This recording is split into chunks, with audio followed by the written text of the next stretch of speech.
எந்நாடுடைய சிவனே போற்றி, எந்நாட்டவர்க்கும் இறைவா போற்றி, ஏகம்பத்துடைய இதாய் போற்றி, பாகம்பர் 100 ஆனாய் போற்றி, காவாய் கனகத்திறனை போற்றி, கைலமலையானை போற்றி போற்றி.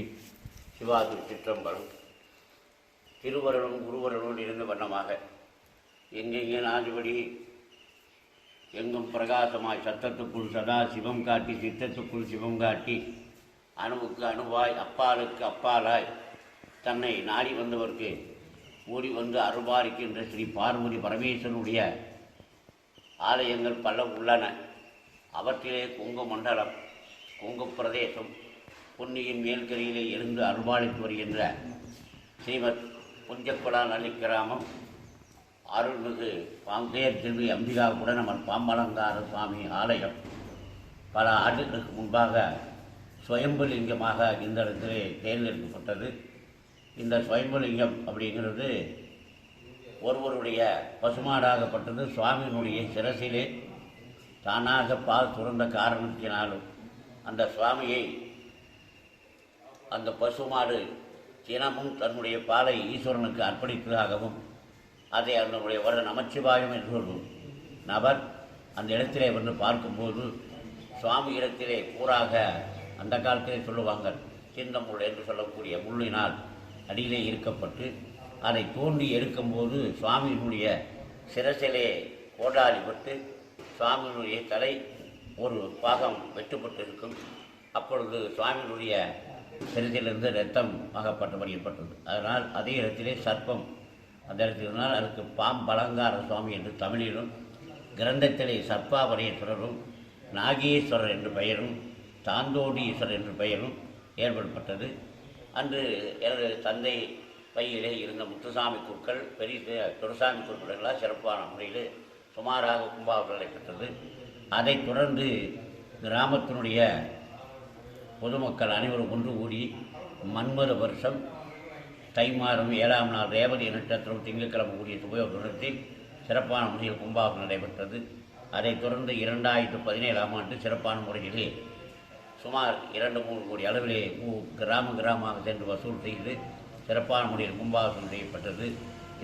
இந்த கோவிலே விசேஷம் என்னவென்றால் சுவாமி சுயம்புலிங்கம், அம்பாளுக்கும் நடுவே இருக்கக்கூடிய வள்ளி தேவசேனா கல்யாண சுப்பிரமணிய சோமாஸ்கந்த சுரூபம். இந்த தமிழ்நாட்டிலே இந்த இடத்தில் காளிங்கராய கவுண்டர் அவர்களுடைய வம்சத்திலே ஏற்பட்ட இந்த காளிங்கராய நதிக்கரையின் மேல்பாகம் இந்த ஆலயம் அமைக்கப்பட்டுள்ளது. ஆக இந்த ஆலயம் எப்பொழுது அமைக்கப்பட்டது என்று சுமாராக பார்த்தால் சுமார் 2000-2500 ஆண்டுகளுக்கு முன்பாக இருக்கலாம் என்று கல்வெட்டு உள்ளே கூறப்படுகிறது. அதே போல இங்கே 2 நந்திகள் உள்ளன. ஒரு நந்தி சுவாமியோடு எழுதப்பட்ட நந்தி, மற்றொரு நந்தி எழுது வைப்பட்டது. இந்த ஆலயத்துக்கு கோவில் கட்டும் பொழுது இந்த ஆலயத்திற்காக கல் கொண்டு வரும்போது மாட்டு வண்டியினுடைய கலையாணி கல் விழுந்து விட்டது. இது வரைக்கும் அந்த இடத்திலிருந்து குடாநழிவர் வரைக்கும் அந்த கடையாணி இருக்கிறது யாருக்கும் தெரியாது. இறைவனுடைய திருவுருளால் அது வந்து ஏற்பட்டது. ஊர் பொதுமக்கள் எல்லாம் ஒன்று கூடி சிறப்பான முறையில் கும்பாபிஷேகப்பட்டது.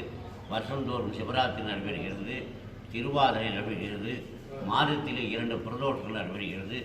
அன்னாபிஷேகத்தில் சுமார் ஒரு 5000 பேருக்கு அன்னதானம் கிராம பொதுமக்களால் நடைபெற்று வருகிறது.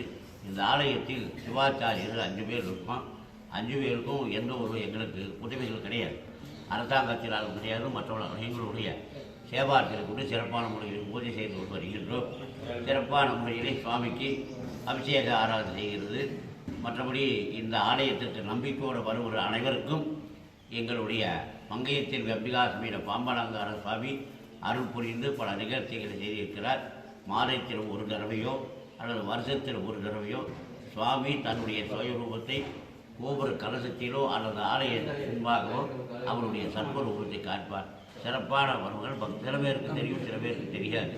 நம்பிக்கையோடு வருவர்களுக்கு ஆண்டவன் அருள்வாழ்வு வருகிறார். எல்லாரும் இந்த இடத்துல என்ன ஒரு பாட்டு போட்டிருக்காங்கன்னா, எத்தளவும் சிவாலயமும் நீ இருக்க ஏகம் ஒன்றாய், இத்தலம் ஒன்றே நாடி காவேரி புனல் மூழ்கி இறைவா உன்னை சித்தர்களும் முனிவர்களும் தேவர்களும் இந்திரனும் செந்தம் செய்தே பக்தர்களும் உலா நிலையில் பாம்பலங்காரா சரணம் படுகின்ற ஒரு பாட்டு. வணக்கம்.